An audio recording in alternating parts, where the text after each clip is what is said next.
Let me read to you a passage from the first chapter of St. Luke's Gospel, verses 5 to 25. It's the Gospel for the 19th of December, during the week or so before Christmas.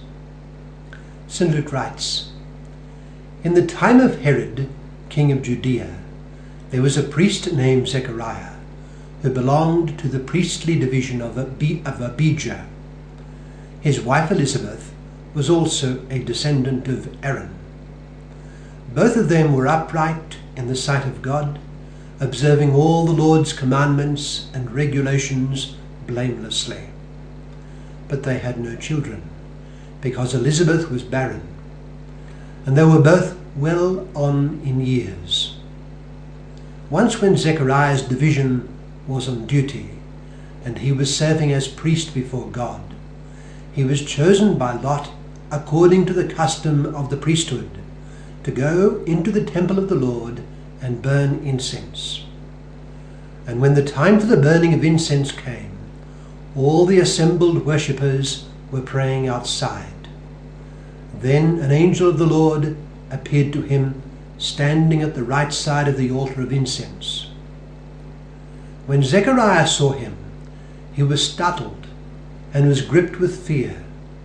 But the angel said to him, 'Do not be afraid, Zechariah. Your prayer has been heard. Your wife Elizabeth will bear you a son, and you are to give him the name John. He will be a joy and delight to you, and many will rejoice because of his birth, for he will be great in the sight of the Lord. He is never to take wine or other fermented drink, and he will be filled with the Holy Spirit even from birth. Many of the people of Israel will he bring back to the Lord their God, and he will go before the Lord in the spirit and power of Elijah, to turn the hearts of the fathers to their children, and the disobedient to the wisdom of the righteous, to make ready a people prepared for the Lord." Zechariah asked the angel, "How can I be sure of this? I am an old man, and my wife is well on in years." The angel answered, "I am Gabriel. I stand in the presence of God, and I have been sent to speak to you and to tell you this good news. And now you will be silent and not able to speak until the day this happens, because you did not believe my words, which will come true at their proper time." Meanwhile, the people were waiting for Zechariah and wondering why he stayed so long in the temple. When he came out, he could not speak to them. They realized he had seen a vision in the temple, for he kept making signs to them, but remained unable to speak. When his time of service was completed, he returned home. After this, his wife Elizabeth became pregnant, and for 5 months remained in seclusion. "The Lord has done this for me," she said. "In these days he has shown his favor and taken away my disgrace among the people." That's from Luke chapter 1, verse 5 to 25. I would suggest that it speaks to us of God and the world, and the choice this puts before us. What do I mean? Well, at the outset of that gospel passage I've just read, we are given the political context of the divine intervention in the life of the priest named Zechariah, who belonged to the priestly division of Abijah. It occurred, we read, in the days of Herod, the king of Judea. Let us consider this historical backdrop, which Luke chooses to provide, together with, more importantly, its implications. Luke brings before us the figure of Herod the Great, an ogre in Matthew's Gospel for his devious and ruthless attempt on the life of the infant Messiah. Herod was a remarkably adroit political chess player, and his career was one of great worldly success. He was a son of Antipater, the Idumean. At about 109 BC, more or less a century before the birth of Christ, the Idumeans, who lived southeast of Judea between the Dead Sea and the Gulf of Aqaba, were brought under subjection by John Hyrcanus, the son of Simon Maccabeus and nephew of Judas Maccabeus, and they were obliged by him to live as Jews. Antipater, who died in 43 BC, who was the father of King Herod the Great, this Antipater was governor of Idumea. He had helped both Pompey the Great and then Julius Caesar in the Orient, and the favour of Rome brought his family into prominence and power.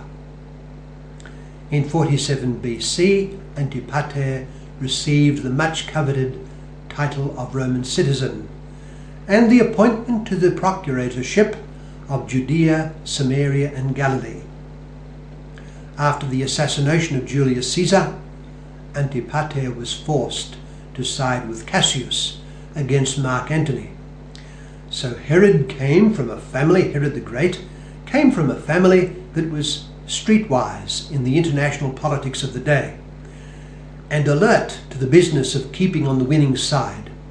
What mattered to the family was retaining power, an understanding that might is right. Herod, the son of Antipater, was born in 73 BC, and he is first mentioned as governor of Galilee by his father's appointment. Among the rapidly changing scenes of Roman history, Herod kept the goodwill of fortune's favourites. In 40 BC, the young Octavian and Mark Antony, obtained for him from the Roman Senate the crown of Judea, and between these two powerful friends, he, a nominal Jew because Idumean, went up to the temple of Jupiter to thank the gods of Rome.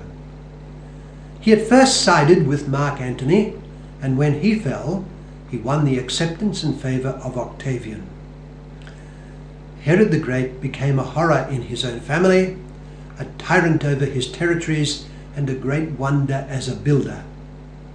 He built the great temple of Jerusalem. Much could be narrated about Herod the Great and about his well-known father, Antipater, and his notorious sons.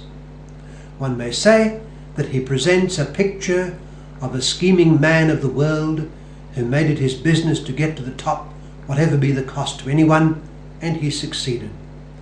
He died a depraved death and was buried with great pomp by his son and appointed heir Archelaus, who, educated at Rome, went on to his varied career. Such was the backdrop of our gospel passage today, and Luke reminds us of it in his mention of Herod the Great. Let the thought of Herod remind us of so much of the history of fallen man, all of whom by nature are under, as St. Paul reminds us in his letter to the Romans, the power of sin. Romans chapter 3 verse 9. Human history presents its powerful people, its arena of jostle, success and failure, and its array of those judged to be important. We who are citizens of the world may easily be sucked into thinking that the world's important ones, those who succeed in the business of the world, are indeed the ones who matter. But look at where God chose to intervene. Herod, of course, was utterly ignored, as were the power players of the day, ignored by God. Pompey, Caesar, Mark Antony, Octavian, all of these were bypassed by the Lord of heaven and earth, who by his creative finger sustained them in all their ruthless and blood-stained posturings. Our gospel passage tells us that, and I quote, "In the time of Herod, king of Judea, there was a priest named Zechariah, who belonged to the priestly division of Abijah. His wife Elizabeth was also a descendant of Aaron. Both of them were upright in the sight of God, observing all the Lord's commandments and regulations blamelessly." Quietly under the befuddled and scheming hand of the great Herod, there was a holy and obscure couple. The business of their lives was to observe the Lord's commandments. In God's sight, they were the important ones in the world, not the likes of Herod and his impossible family. It was to Zechariah, this obscure and holy priest, to whom God sent his angel.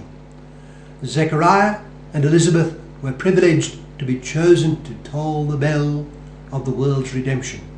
They were chosen to be the parents of the precursor, of him who would announce and point to the Messiah who would take away the sin of the world.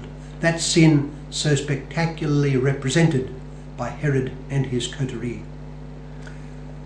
Let us understand that there are two great standards before us.